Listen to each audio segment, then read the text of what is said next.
Welcome to I Love Black People, where we fearlessly discuss and navigate the issues relevant to Black people from a technological perspective. This show will discuss the cross-section between emerging technologies, social and political changes, and the new ways technology is transitioning how business is being done across the globe. Here's your host and co-founder of ILoveBlackPeople.com, Sinclair Skinner. Greetings, everyone. Welcome to I Love Black People.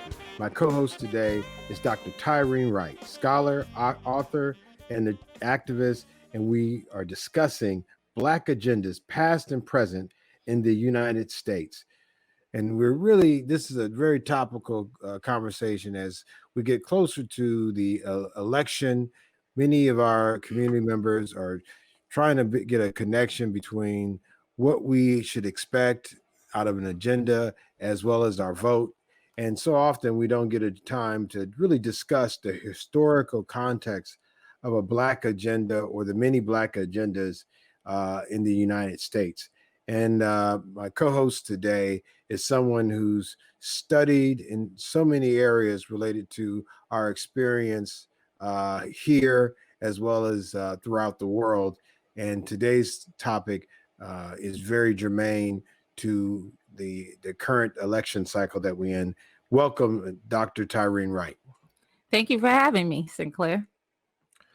Okay, so I think it's important that you help us out with this issue of Black agendas as we want something tangible for our political participation. Can you give us some context on this participation as a Black constituency, a Black demographic in America? Sure. I mean, we Black people in America typically have, in the 20th century anyway, in the 21st century, I think it's been something we've been longing for, right? An assertion of a Black agenda, right? Because people have political objectives, political desires, economic desires, so on and so forth, community level desires. And I think that there hasn't been a constituted agenda to the point where people are always asking, like, so what do we want, right? Even when Black Lives Matter emerged as an organization, the criticism was from the outset, what do they want? What do we want, right? In terms of that organization manifesting itself. So I do think that historically, there is a agenda that was asserted. It just wasn't one that we understand as constituted solely by us. And I think the first time that happened would have been post the Civil War in the form of the Reconstruction amendments, the 13th, 14th, and 15th Amendments to the Constitution, and primarily the 14th and the 15th Amendments, which gave citizenship and naturalization to the Black population that was here in the United States and had been liberated from enslavement, and then bestowed the 15th Amendment, which gave the right to vote, right? Suffrage. So that would be the first time, I think, a Black agenda. How did that happen? So how would you say that happened? When you look at that contextually, who were the key figures in the Black community, or was this a mass movement? And, can you give us more details of that, or Sure, I think as it relates to what we're dealing with now? Sure. Okay, so with the 14th Amendment to the Constitution, what you had was this being passed a little after the 13th Amendment, right? The 13th Amendment happens in the early part of 1865, and it isn't ratified into the latter part of 1865. But then a few years later, 1867, 68, you have the 14th Amendment to the Constitution. Now, there's a little political history behind that, why the Republican Party actually proposed the 14th and the 15th Amendment. And I don't think that anyone who knows that history, and I could give you a little bit of it, but anyone who understands what that was is not confused about their objectives. Their objectives was to take a large Black population that resided in the South and make it a political boom to the Republican Party. so that now, although the numbers of representation would be increased in the South because each person, each man, right? Black men were given the right to vote with the 15th Amendment. Each man was counted and not 3/5 of a person. That meant more representation on the congressional level. Well, in order to make it a boom to the political party, to the Republican Party, now they could vote. They not only counted, but they could cast a vote, right? And of course, because the Civil War and Lincoln, Lincoln was Republican, and he is the writer and the issuer of the Emancipation Proclamation. Of course, Black people initially vote Republican, okay, and not Democrat. And so that was the political boom. So there was a political objective to that. However, the 14th Amendment to the Constitution, with naturalization, which made anyone who was born in this country a U.S. citizen, it came with some caveats in the sense that it also meant equal protection under the law, that now the Constitution applied to you. You had all the rights and freedoms expressed in the Constitution, and those rights and freedoms were now supposed to be protected. So that idea of life, liberty, and pursuit of happiness now belong to this same population that has historically been disenfranchised, right? And was not even considered human or a person. So that meant one could not only be a citizen of the United States, but that meant one could actually be admitted into institutions, have the rights to educations, have land ownership, all the things that a citizen in every aspect should have, right? And so that's why you see a burst in Black organizations, Black institutions, right? And then the most profound aspect of it was the political enfranchisement of the population, where you have an unprecedented level of Black people entering local, city, state, and federal government, and going Now, there. And was there a agenda in that? I mean, I think you said quite a bit about the activities, but trying to connect it back to what did Black people do, and what was their agenda? So I guess one could even, of course, through the war, we ended up having our actual freedom, as you cited. Now that we're here, now they're there, and we're talking about the Reconstruction period. Would you say that there was a Black agenda that continued? that's complicated, because this is the thing. Reconstruction is eventually reversed, right? So we get the clock rolled back on us in terms of all those freedoms. So in one hand, radical Reconstruction enfranchises the historically disenfranchised, but with the end of radical Reconstruction in 1877, all of those freedoms are taken back. Okay, and it reversed.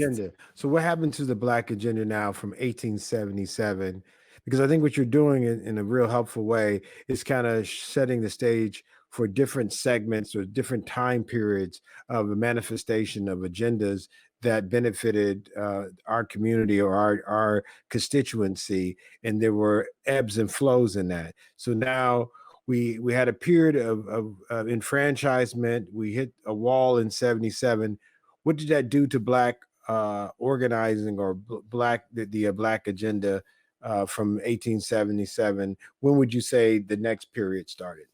I would say the next period probably starts at the turn of the century, because you still have a little carryover after Reconstruction, right? But then you have the emergence of all the grandfather clauses and the emergence of Jim Crow, right? And then you have Plessy versus Ferguson with Homer Plessy, and essentially that being the law of the land, the Plessy Doctrine, which basically meant separate but equal, right? And we know it was never equal, but it was certainly separate. So now what ends up happening? And so it's a epic story because it's a conundrum. All the freedoms that we had gained as afforded by the Civil War and the Constitution and its amendments were lost, but not legally lost, but just lost in practice, right?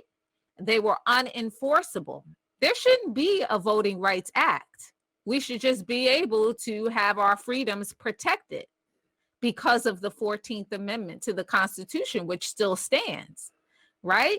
But because Jim Crow would emerge as a system post Reconstruction, there had to be separate laws created to say that you cannot violate someone's constitutional rights. And so now special laws start to emerge, or the push for special laws to protect the rights of Blacks, which is interesting. I hate saying Black people, right? Protect the rights of Black people.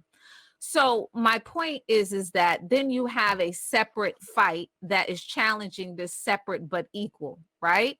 Now, the Black agenda would have to include some of these things. And really, to be quite frank with you, I don't think, because of the conditions in the United States, I don't really think you have a constituted Black agenda until somewhere in the 70s, because even the civil rights movement was just what I stated, a challenge to the violation of Black citizens' constitutional rights, right? So what did the civil rights movement do? It produced the Voting Rights Act of 1964 and 1965, which protected people's rights to vote. But guess what? The 15th Amendment did that. 14th Amendment did that. This was just because white Americans and white systems, as they expressed themselves, were willing to violate in practice Black people's constitutional rights. So there had to be separate legislation that said you cannot violate this group's constitutional rights. There's no Voting Rights Acts for other groups of people to have their voting rights protected. They are already protected under the Constitution and its amendments. But the peculiar case of the Black population in the United States is that there had to be additional legislation because in practice, there was such a force and climate and intention to violate these constitutional rights that had to be done, right? So what emerges is people challenging that. The civil rights movement doesn't produce an agenda other than that, right? Then you have the Black Power movement, which here comes an organization that does assert an agenda in an overt way to address what was happening on the ground beyond the voting, right? And would you say that that's a different manifestation of agenda Of course. than you referred to, from the different amendments through Reconstruction, through civil rights? How would you say that this Black Power, if we want to frame it that way, agenda or origins, how do they differ from the previous agendas, and what do we learn from that? Well, so it's not just the Black Power movement, but it is specifically is the Black Panther Party, right? And so they would assert a 10-point program where they make their demands be known. And so, they started with saying, what we want now, right? And so along those lines, they list 10 points of what they want. Now, I have some criticism of saying what we want. I think the language probably should be what we must have, what we demand, right? Because I think wanting leads you in a condition of wanting, right? But some of the demands were, we want freedom, we want power to determine the destiny of our Black community, we want full employment of our people, we want an end to the robbery by capitalists of our Black and oppressed communities.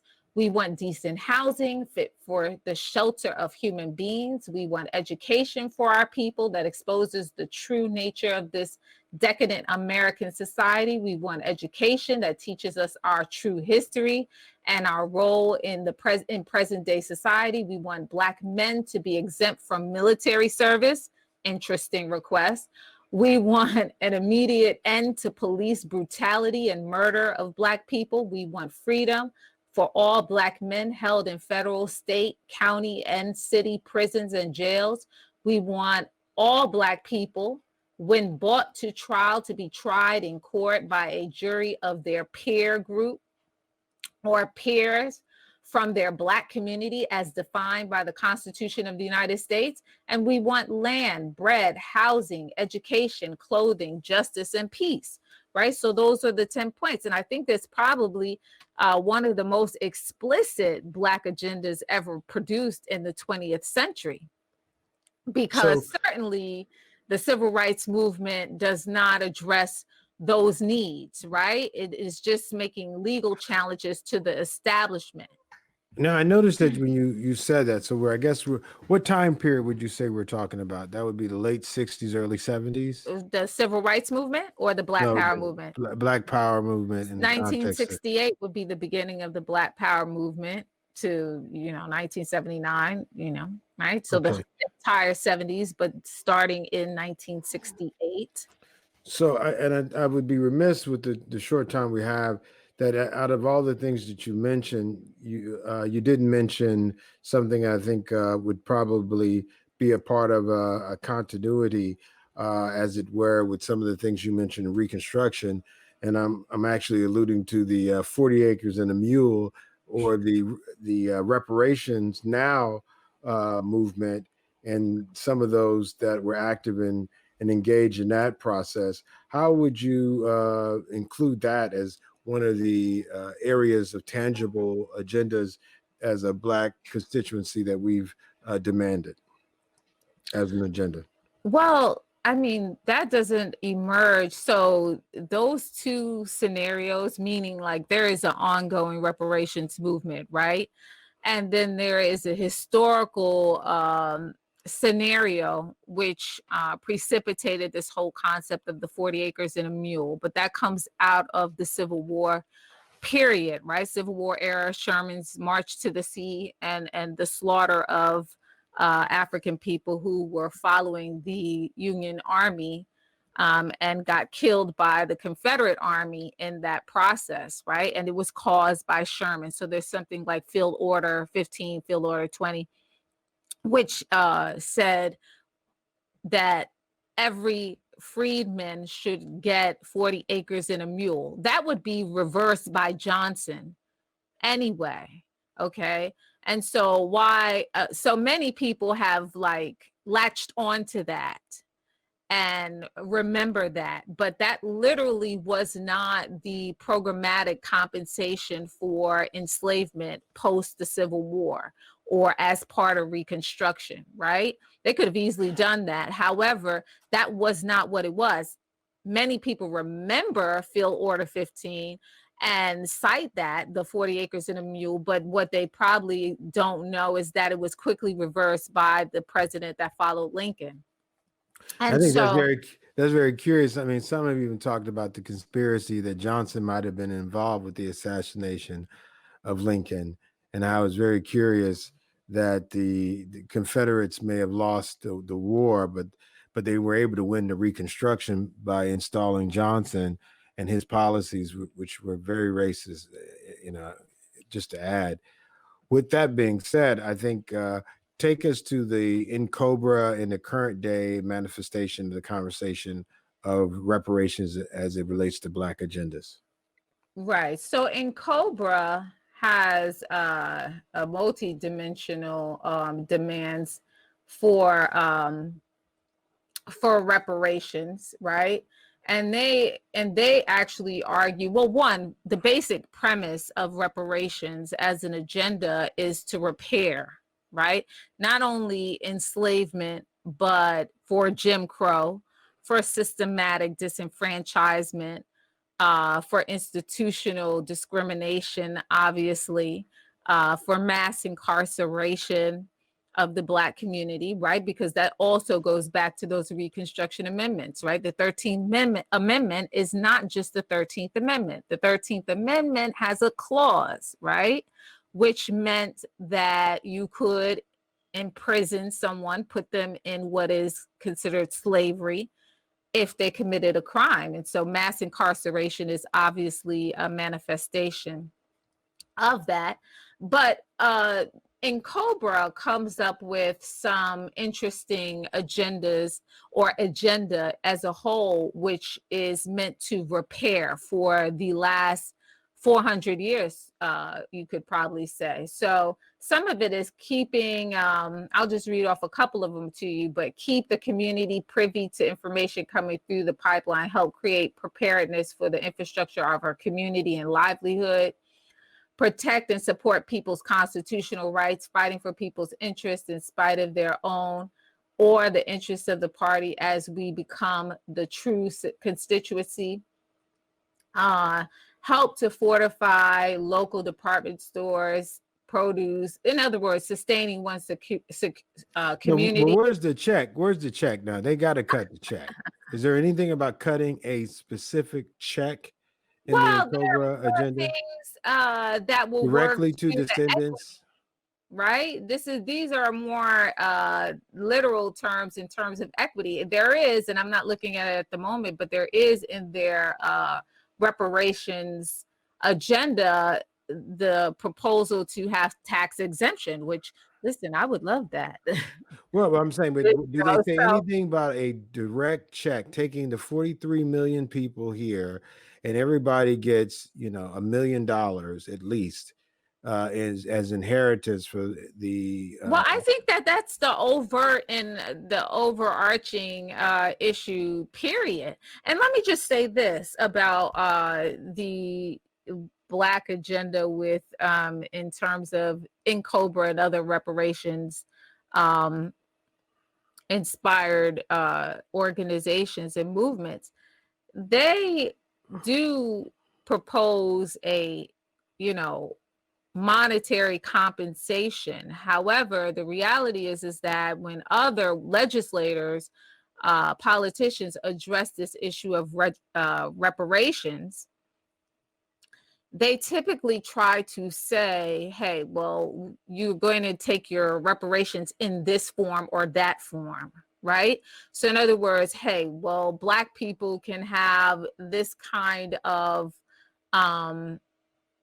level of support in terms of education, this kind of support in terms of we give resources to community, and that is not sufficient. But I'm just saying, politicians will definitely, I don't care what constituency, politicians will probably have a response, but still the agenda is I think in saying this is not it's not a singular thing, but it is multifaceted.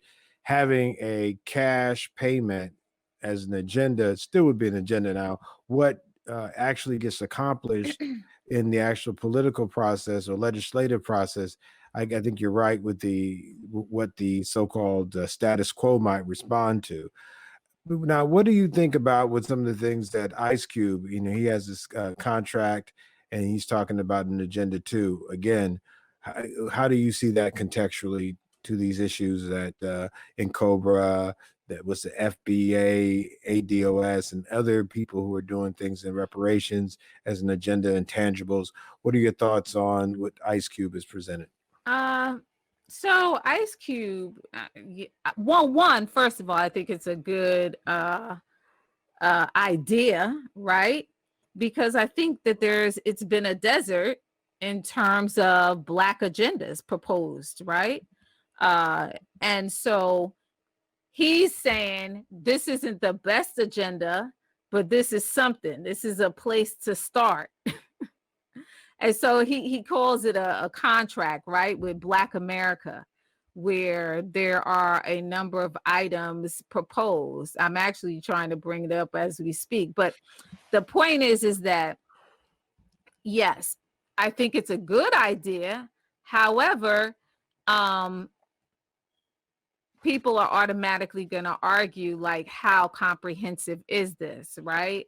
So, and it's actually not really an agenda. It's more or less a contract. And I'll give you some of the items on the contract in a second, but it's more or less a contract, as opposed to, which to me is a little problematic, right? Right. Only Yeah. because why do we need a contract? They need a contract, and the United States needs a contract that they need to follow through on. I mean, follow through on what you already promised in terms um, of having our protections, or having all the freedoms under the Constitution. See, this is the thing about, I'm gonna read off a couple of things from there, but I think that that's so problematic in general, to ignore the fact that we're probably the only group of people in this country who have to force the same country to fully allow you to exercise your rights under the Constitution. Everything that we need, except for reparations, is already there, part of the Constitution. Okay. However, this is why, and I know this is not this show, but this is why that conversation as to whether or not you are truly and fully a citizen, not in terms of how you feel and the culture you have developed here, but are you a citizen in the sense that can you invoke all the rights and freedoms protected and provided for you by the Constitution? Most Black people cannot.